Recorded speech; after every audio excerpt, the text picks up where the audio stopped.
15% کا نوٹیفیکیشن جلد نکلا جائے۔ میچنگ گرانٹ بحال کا جائے۔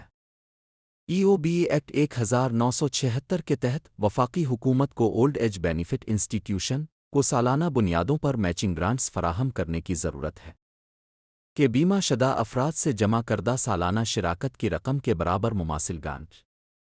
بدقسمتی سے وفاقی حکومت نے 1995 سے غیر قانونی طور پر کی میچنگ گرانٹ کو معطل کر رکھا ہے۔ یہ میچنگ گرانٹ پارلیمنٹ ایکٹ 1976 کے مطابق وفاقی حکومت کو دینے کی پابند ہے، لیکن وفاقی حکومت نے یہ مالی سرپرستی 1995 سے معطل کر رکھی ہے، جو 5 لاکھ سے زیادہ ای او بی پنشنرز کے ساتھ زیادتی ہے۔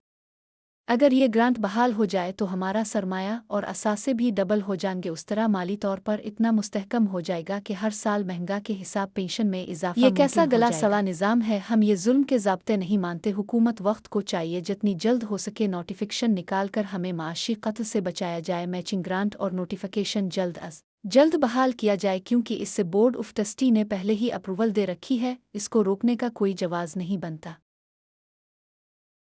ایپوا کے نائب صدر شمس الضحیٰ زبیری صاحب 15% پنشن میں اضافے کے حوالے سے ایک مثبت تبدیلی کی امید کرتے ہوئے پروگرام ذرا ہٹکے میں گفتگو اور حکومت سے مطالبہ کیا کہ فوری پنشن میں اضافے کا نوٹیفیکیشن جاری کیا جائے۔